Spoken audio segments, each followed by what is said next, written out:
This time we're supposed to convert 8-bit binary number in 2's complement to the decimal.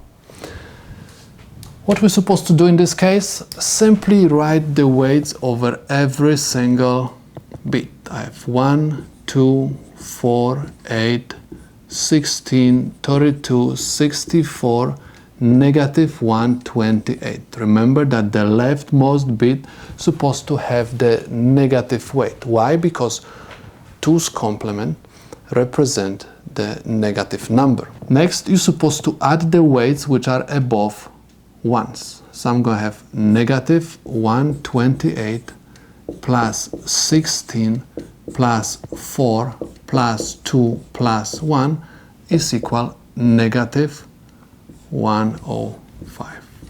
So my answer is negative 105. Let's take a look at this example. The problem says that we have binary numbers expressed in the 2's complement form. We said that 2's complement form represents the negative number. But look at this number. We have 0 at the front. If we have 0 at the front, this is positive number. This is not negative number. This is positive number. So what you're supposed to do in this case, simply write the weights over each bit.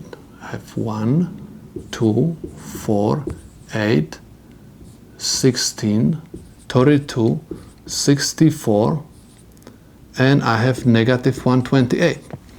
But keep in mind that negative 28 is above 0.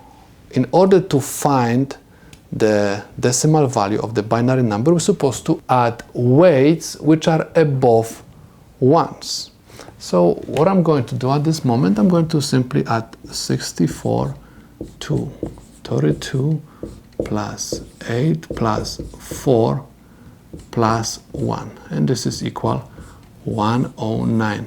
This is positive 109. This is the solution to my problem. Let's take a look at this example. Again, we have binary number expressed in the 2's complement form.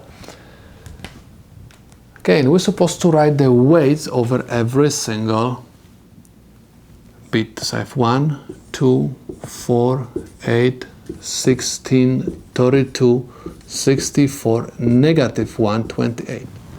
Next, I'm supposed to add the weights which are above ones. So I have negative 128 plus 64 plus 32 plus 16 plus 4 plus 1 is equal negative 11. Negative 11 base 10 is the solution to my problem.